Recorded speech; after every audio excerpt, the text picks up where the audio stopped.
만물유래는 역사, 문화, 전설, 어원 콘텐츠 채널입니다. 좋아요 및 구독은 알찬 영상 제작에 큰 힘이 됩니다. 고맙습니다. 전설야당, 첫날 밤 신부 길들이기. 매숭, 단호, 어원. 어느 재상이 딸 하나를 두었는데 용모 아름답고 재주가 총명해서 무엇 하나 못하는 게 없었습니다. 다만 한 가지, 딸의 성격이 어찌나 거센지 한번 고집 부리면 어머니도 아버지도 어쩌지 못하는 게 문제였습니다. 어릴 때는 그러려니 했는데 혼이 날 나이가 됐음에도 그 성격이 여전해서 부모는 애를 태웠습니다. 결혼하여 시집에서 살다가 남편이나 시부모에게 성질을 부리고 쫓겨날까 걱정됐기 때문입니다. 성미가 지나치게 괄괄해 자기 비위에 맞지 않으면 물불 가리지 않고 날뛰는 여자를 어느 사내가 아내로 데리고 살 것이며 어느 부모가 며느리로 두고 보겠냐며 재상은 근심에 쌓인 채 사윗감을 구하려 했습니다. 하지만 재상딸에 대한 소문이 은근히 퍼져서 나이 20이 가깝도록 며느리로 달라는 사람이 없었습니다. 그러던 어느 날 마침내 통원이 들어왔습니다. 재상이 그 집에 대해 알아보니 가문이 괜찮은 양반가이고 신랑감은 무척 똑똑하다고 이름난 인물이었습니다. 며칠 후 재상은 신랑감을 따로 만나 보았습니다. 재상은 이런저런 얘기를 나누면서 신랑감을 파악한 후 마음에 들어 했습니다. 재상은 자기 딸의 성미에 대해 솔직하게 말하고는 이렇게 물었습니다. 만약 결혼한 아내가 이런 태도로 나온다면 그대는 어찌하겠는가? 이에 신랑은 괴로서 휘어잡겠다고 거침없이 대답했습니다. 재상이 고개를 갸우뚱하자 신랑감은 자기가 생각한 계교를 말했습니다. 재상은 그걸 듣고 기뻐하면서 빠르게 혼사를 진행했습니다. 혼인날 신랑은 신부 집으로 가기 전에 콩죽을 쑤어 달래서 다른 음식은 입에 대지 않고 콩죽만 잔뜩 먹었습니다.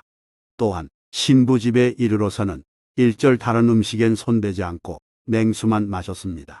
드디어 모든 격식을 마치고 밤이 되어 신랑 신부는 신방에 들어갔습니다. 신랑은 신부의 족두리부터 시작해서 저고리를 차례로 벗겼는데 성미 급한 신부는 치마를 자기 손으로 벗었습니다. 그러면서 내숭 떨고 싶지 않다고 말했습니다. 내숭은 한자어 내흉에서 온 말로 겉으로는 순해 보이나 속으로는 엉큼함을 이르는 말입니다. 신랑은 약간 당황했지만 촛불을 끄고 다음 단계로 넘어갔습니다. 신랑은 신부를 덜렁 안아 자리에 눕혔습니다. 그리고는 이물 속에서 신부의 속옷을 벗겨내리니 신부는 몸을 뒤틀어 잘 벗겨지도록 도와주었습니다.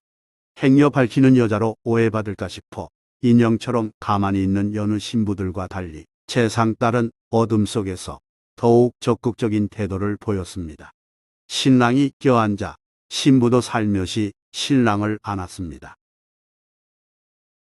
신랑은 첫날 밤임에도 오랜 경험자처럼 이것저것 애무하며 신부의 몸을 달구면서 옥문으로 바로 진입하지 않았습니다.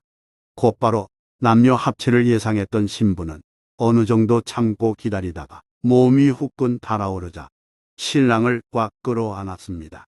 그제서야 신랑은 신부의 옥문을 공략했고 주어들은 이런저런 성기식으로 온갖 기술을 발휘했습니다. 신랑 신부 모두 첫날 밤이라고는 믿어지지 않을 정도로 두 사람은 적극적이었습니다. 한바탕 뜨거운 운후의 시간이 끝나자 잔뜩 흥분했던 신부는 긴장이 풀려서인지 이내 잠이 들었습니다. 얼마쯤 지나 신부는 옆에서 두런두런하는 소리에 눈을 떴습니다. 그런데 자기와 신랑만 있어야 할 방에 어머니가 들어와 있어서 깜짝 놀랐습니다. 그 순간 고약한 냄새가 신부의 코를 찔렀습니다. 신부 어머니는 딸에게 혀를 차며 말했습니다. 신랑이 냄새 때문에 견딜 수 없다고 방에서 나왔기에 무슨 냄새인지 와보니 이 모양이구나. 신부가 일어나서 살펴보니 이불과 유의 물동이 낭자했습니다. 신부 얼굴은 불덩이처럼 달아올랐고 마음은 어디 숨고 싶은 상황이 됐습니다. 신부는 기가 막혔습니다. 아무리 온종일 마음과 몸이 함께 시달려 고단했기로 대변이 나옴을 모르고 잤다니 이게 무슨 꼴이고 창피며 망신이냐고 스스로 자책했습니다. 사랑채로 간 신랑은 날이 밝자 자기 집으로 돌아가 버렸습니다. 기가 죽은 신부는 부모 앞에서도 고개를 들지 못했고 누구에게나 고분고분했습니다.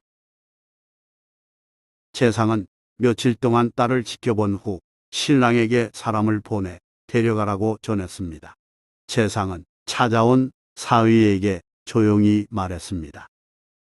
이젠 됐으니 아무쪼록 잘 부탁하네.